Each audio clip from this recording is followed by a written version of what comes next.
Hello mga kabibig, welcome back sa ating bagong YouTube channel. Ito ang pinakamaingay ng YouTuber sa vlog ng YouTube. Ako si Kabibig, mag-lepak-lepak na ta with evidence. Mga kabibig, after napanood ng maraming netizen, lalo na mga DDS, sa video na pinalabas ang part 2 ba ni ex-Congressman Zaldico tungkol sa mali-malitang pera na idinelever sa Malacanang at sa bahay ni Martin, meron silang nakitang date, specific date, kung saan that time ay nakidnap si Pangulo Duterte at nilipad patungo sa ICC The Hague. Sabi ng ilang netizen sa amin, sabi dito ni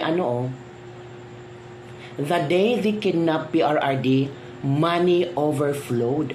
May hangganan din ang kasamaan nyo.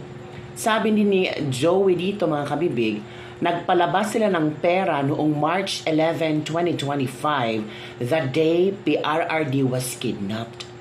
So tumaas ang kilay ng mga netizen. Ay oo nga no, ito yung panahon kung saan pinakidnap nila si Pangulong Duterte. Busy ang mga tao that time, pero yung sila pala busy din na nag-cash out ng bilyones mga kabibig. Ito ang picture. Kita nyo naman, di ba? March 11, 2025. Cash out. Nag-cash out sila ng pera. Kaya napatanto, napa-question ng ibang tao, baka ginawang pambayad yan. Pangbayad. Ako, limpak-limpak. Oh, ma'am. Limpak, mali-malitang pera yan, ha? Sabi niya, baka ginamit yan para pangbayad sa ICC. Huh? Huwag naman po kayong ganun mag-isip. Pero, what a coincidence, di ba? Di ba kabibig? Parang mapaisip ka talaga. Milyones, bilyones ang kinash out noong March 11, 2025. At sa kasagsagan na nakidnap si Pangulong Rodrigo Duterte. So, ito, panoorin nyo ang video ito. Panoorin niya. Panoorin nyo yan, ha? So, ito yun kabibig, March 11, 2025, kung saan si Pangulong Duterte dinakit, kinidnap at papuntang The Hague. Pero sila pala nag-cash out ng milyones or bilyones ba? Diba? Para saan yun? Naku, what a coincidence, timing talaga, no? Saan na ginamit yung pera? Naku po. So ano, napanood nyo, no? O diba? Questionable. Questionable para sa atin. Pero sa kanila, hindi. Nag-enjoy sila. Cash out, pera, milyones, bilyones, malay-maleta. Saan dinelever? Either sa bahay ni Romualdez or di kaya sa Malacanang. Ay, inamin na yan ni Zaldico. Diba? O ito pa ang ito yung komento ng mga netizen. Tugma yung statement ng retired marina, malalaking maleta, yung inihati nila sa Forbes Park. O ngayon, confirm na. Yung iba nadududa sa statement ni Orly Gutesa, ngayon, kinumpirma ni Zaldico na totoo. Ito, to pay the group effort ang eroplano, kaya pala hihilain talaga kasi mali-maleta ang pera. Diba? Nakita niyo talaga, no, na during that time, kailangan maisakay si Pangulong Duterte, minamadali ang pagsakay ni Pangulong Duterte sa eroplano. Talagang ma-question ka, bakit minamadali? Sabi ba ng ICC, ngayon, yun ang pala. Yun ang mga naisip ng mga tao ba? For sure, kasama ito sa plane. Ooh! Kasama ito sa plane. Sabi ni John Paul Casilak Tangi. Pambayad sa mga illegal arrest at sa mga taga-kangaroo court of The Hague. Hala ka. Kala nyo kasi hindi lalabas yan pero panapanahon lang yan. Ika nga, karma ay bumalik sa inyo. Busy ang lahat nakatutok kay PRRD, may dalang pasalubong papuntang ICC, mali-malitang pera. Yan ang sinasabi ko na sana ilabas yan sa part 3 ni Zaldico. Posible yan kabibig na si BBM ang nag-utos at nag-sponsor para mapapunta sa The Hague sa tatay hanggang kabanaan may posible yan kabibiga kasi may part 3 ang video ni Zaldico. So posibleng ito yung the next na pwedeng lantad ni Zaldico. Sabi na nga si Bangang nagpapasulo sa ICC, ginagawa negosyo na lang ang nilang pagkinap kay PRRD. Halak mga kabig. Yun, ito yung mga reaction ng mga netizen. Ayaw kong maniwala na tumanggap si Mayor Maan Teodoro na kung Maan noong panahon yan kasi nauna pa siyang pumamakisa sa Kimbo. Mga kabibig, ito yung mga komento ng mga netizen ba? Ito yan ang araw noon na kininap si PRRD, nag-cash out pala sila. Siguro yung isang malita dyan napunta sa unggoy na buksingero, kaya nagmamadaling pasakayin si tatay sa eroplano. Haloko. Totoo din pala sinabi ni Orly na malita. Oo mga bebe, pinambayad sa mga humuli at sa ICC, I guess, sabi ni Carly Maytan. Grabing budget yan ha, 100 billion kailangan para ipabagsak si PRRD. Nakaw pa galing lang yung mga taong to. Kaya tingnan mo naman ngayon mga itsura ng mga yon, mukhang mga demonyo na. Tiba-tiba ang mga yawa, successful na pag-kidnap kay Pangulong Duterte, nag-cash out pa ng pera ng sabay ng Pilipino. Limpak-lipak na pera pala ibinayad sa ICC. Di mo kay magwagi, hindi laging buhay ang tao ang nakakamatay katotohanan. Yan, pabibig ko. Yan ang komento ng mga netizen. Pero yung iba nag-question, talaga yung sinabi ni Zaldico na pinasok sa BICAM, bakit hindi daw sa NEP? Sabi naman ni Senator Bato de la Rosa, why make insertions when he can put it in the NEP? Ito ang answer ni Senator Bato de la Rosa. NEP or NEP goes through scrutiny by both houses while BICAM does not. Oh. Decisions are made by 4 people under the baton of the President. Yan pala. That's why it is called insertion. The insert during BICAM. Oh, totoo pala yun, Senator Bato de la Rosa. Halaka. Again, why make insertions when he cannot put it in the NEP?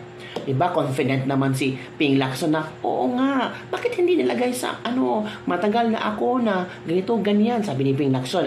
Ping Lacson, baka nakalimutan mo na ang NEP goes through scrutiny by both houses and while BICAM does not. Decisions are made by 4 people under the baton of the President. Di ba noon, question ni Toby Tiangco yung mga small committee sa BICAM? Oo, may small committee kayo. Sino yung mga small committee dyan?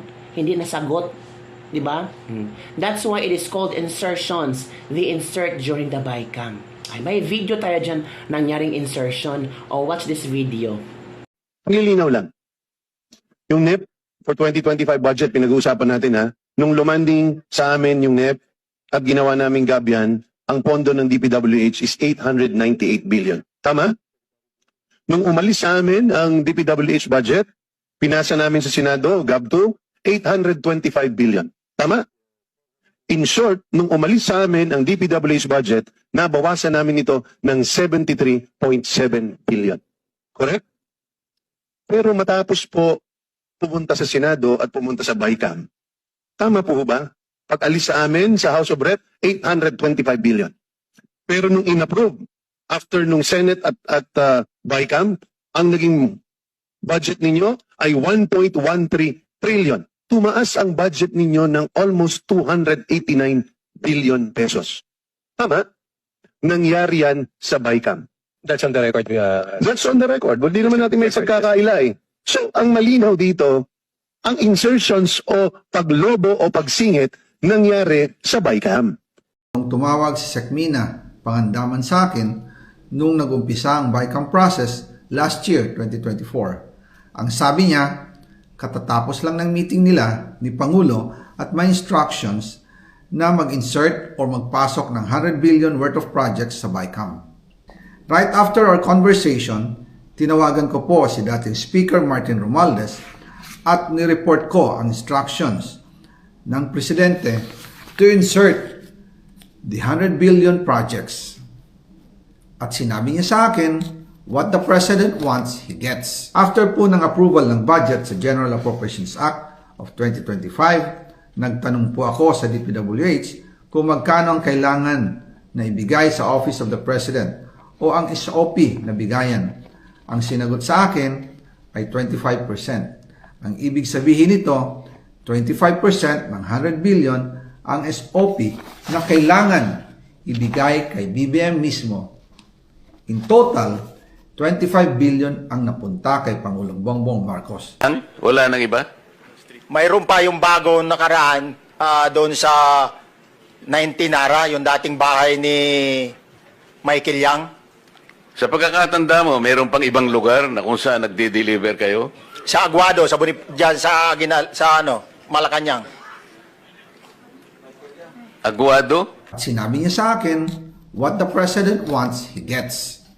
After ng ilang araw, nag-set po ng meeting si Sekmina Pangandaman at Yusek Adrian Bersamin sa amin ni dating Speaker Martin Romualdez sa Aguado Building in front of Gate 4 ng Malacanang at nandun din po si Yusek Jojo Cadiz. Yun na nga, kabibig, yun ang explanation ng Senator Bato. Mas maniwala ako kay Senator Bato de la Rosa kasi alam naman niya. Hindi nga sila pumirma sa BICAM.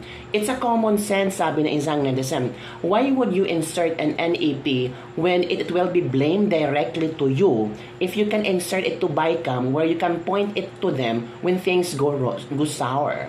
Tama. Na-explain mo na sa Senator Bato de la Rosa, ngayon maliwanag na sa amin kumpara kay Lacson na hindi namin naiintindihan ang kanyang reaksyon. Ala.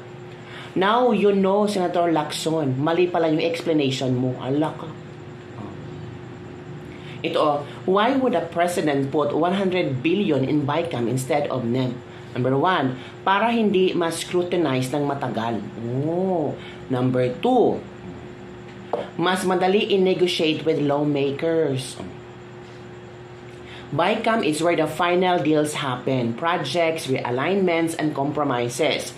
If the president wants to reward allies or secure support, BICAM is the strategic place dahil mabilis ang approval, may co-pro-co sa ang legislators, hindi halata sa publiko ang changes kumpara sa NEP nga talagang mas scrutinized to. To avoid early controversies, a big item like 100 billion in the NEP attracts media attention, opposition criticism, and sectoral questioning. Pero sa BICAM, tapos na ang public hearings, kaya mas quiet an insertion. And I think alam ito ng mga kongresista. Alam ito ng mga politiko. Kaya yung ibang politiko baka tumatawa lang tahimik ngayon sa reasoning ni na Claire Castro, ni na Lacson na bakit hindi nilagay ni BBM kung gusto talaga ng insertion sa NEP? Bakit sa BICAM pa? Diba? So mga tao nalaman na nila, yun pala. Sa NEP kasi pwede mas-scrutinize, public hearings kasi to. Pero pag BICAM, sikretong insertions. Because the president can push it through political allies. Kung strong ang influence niya in House leadership, Senate leadership, BICAM conferences, then BICAM becomes the fastest path to add a massive amount without resistance. Ayun pala. Ayun pala mangyari. Bicameral means Senate and Congress, right? Sabi ni Marlon Lacal. Yes, at malinaw nila sila si Cheese ang may pirma doon. Remember, napag-usapan tong BICAM na maraming mga senador ang hindi pumirma. Di ba si Amy Marcos, sina Bato, kasi kini-question nila yung mga BICAM reports na mga blanco. If you still remember na si Pangulo Duterte ang nagbulgar nito sa BICAM na may mga maraming blanco. Pwede bitaw sa NEP pero Sax Parents man kaayos sila. So doon sila sa small committee lang para atin-atin lang to. Di ba yung small committee? BICAM is a closed door. No minutes or detailed records are made public.